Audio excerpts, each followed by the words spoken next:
Where do we even start with Eleanor Rosch?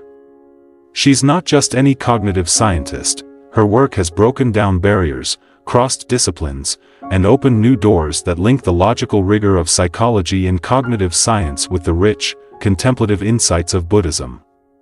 Sounds like a bold adventure, doesn't it? It absolutely is.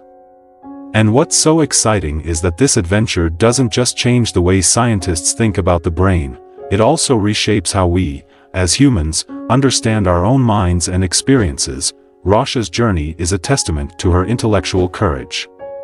She dared to challenge the conventional wisdom of Western science, which often reduces the mind to mere computations and inputs and outputs. But Rosch said, no, there's something more here. There's a deeper, more fluid aspect to our experience that we can't capture with rigid models alone. Her groundbreaking contributions have extended into areas like conceptual categorization and cognitive flexibility. But it's her engagement with Buddhist philosophy that has truly set her work apart. When we talk about the intersection of cognitive science and Buddhist philosophy, we're not just talking about academic theory. This is about life. It's about the way we perceive the world, the way we think, the way we feel, and how all of those things are interconnected. So, let's dive into the details, shall we? What does Eleanor Rosch's work really mean for our understanding of the mind, and what does that mean for us?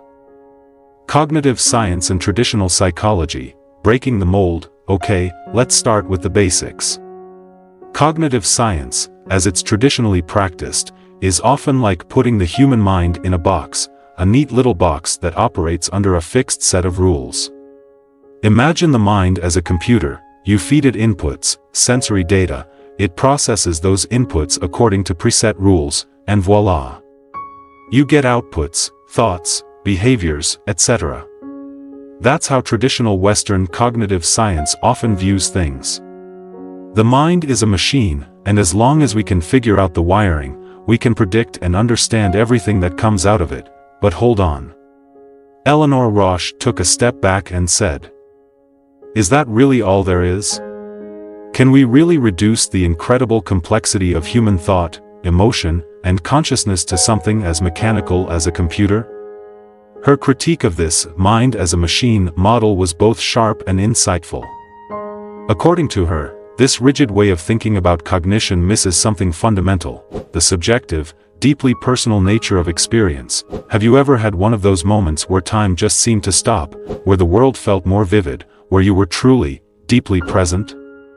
Traditional cognitive models can't quite account for that, can they? They can explain how neurons fire or how we solve problems, sure, but they often leave out the richness of human experience. This is where Rosch saw a massive gap. She wanted to explore those moments, the ones where life feels more fluid, more alive, and less mechanical. So, what does she do? She turns to Buddhist philosophy, a tradition that has spent thousands of years exploring the nature of consciousness, perception, and experience. And this is where things start to get really interesting. Buddhist philosophy and its cognitive relevance, a radical shift. Buddhism has a radically different way of thinking about the mind compared to traditional Western cognitive science. While cognitive science often looks for stability, fixed categories, stable mental states, and reliable processes, Buddhism emphasizes fluidity and impermanence. Think about it, in Buddhism, everything is always changing. Our thoughts, our emotions, even our sense of self, they're all constantly in motion, like a river that's never the same from one moment to the next. One of the central concepts in Buddhism that Rosch draws on is shunyata, often translated as emptiness or voidness. Now, don't let the term fool you. This isn't some nihilistic idea that nothing exists. Far from it. Instead, shunyata is about recognizing that things don't have fixed, unchanging essences. Everything is interdependent, everything is constantly in flux.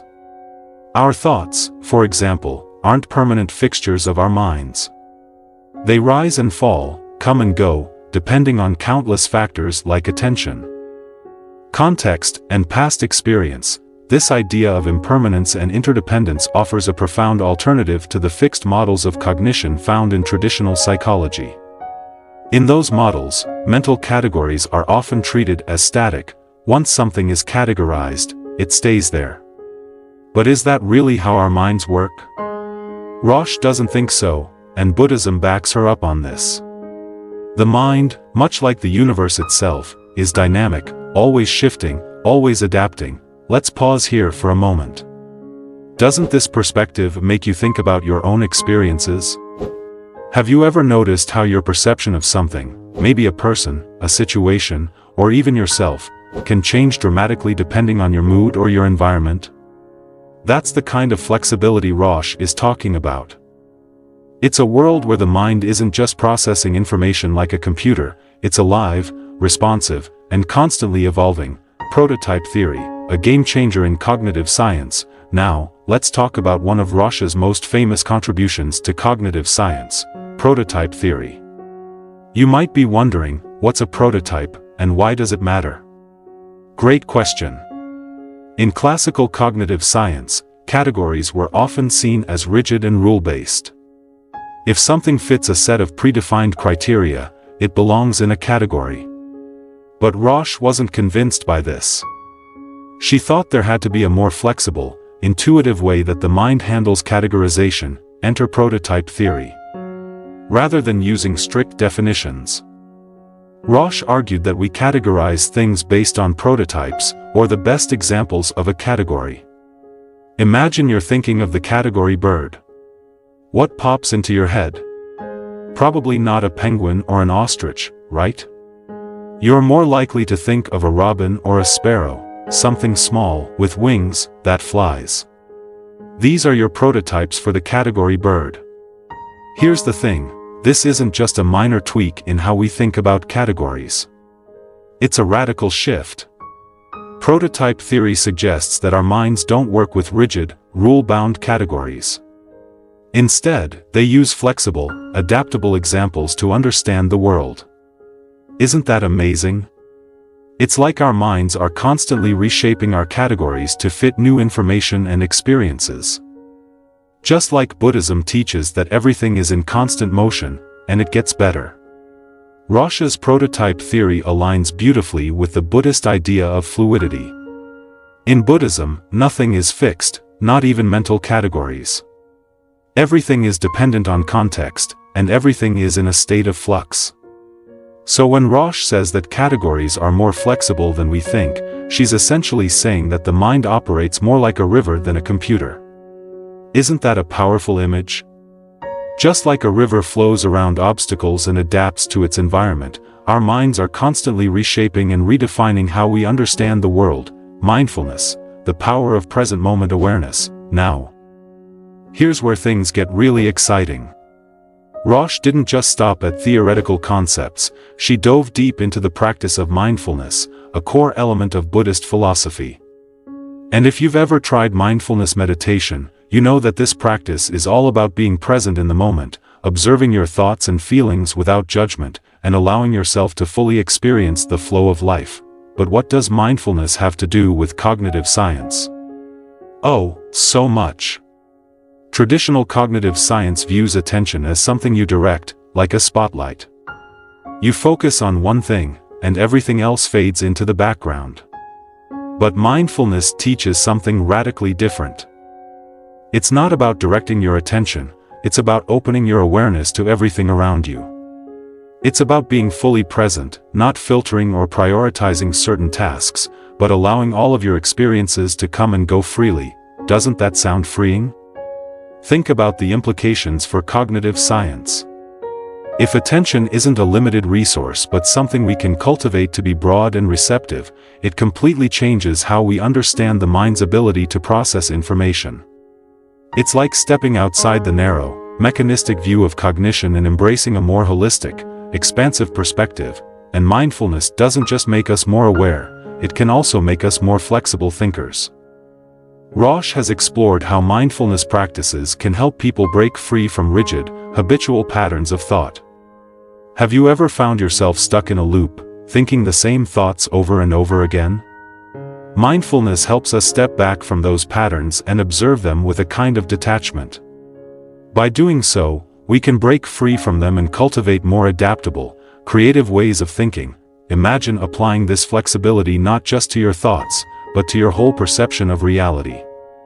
This is what Rosch's integration of mindfulness into cognitive science offers, a more flexible, open, and dynamic approach to understanding the mind.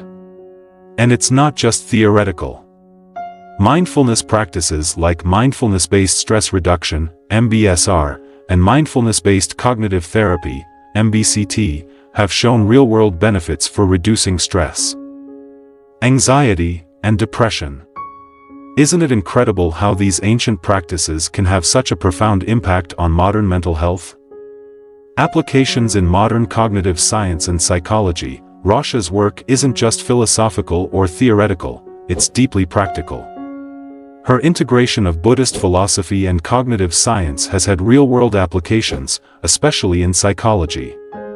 For example, mindfulness-based therapies have been a game-changer in helping people manage mental health challenges like anxiety and depression.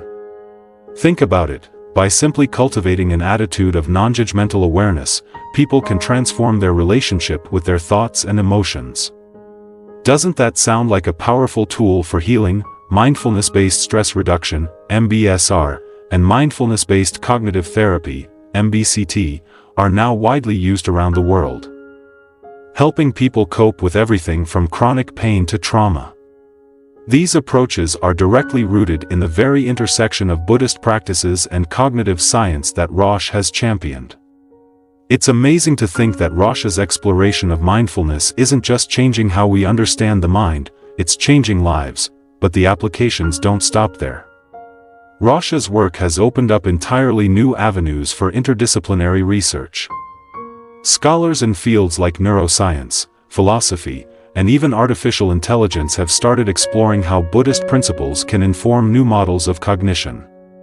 Could you imagine AI systems designed with the fluidity and adaptability of Buddhist-inspired cognitive models? The possibilities are endless.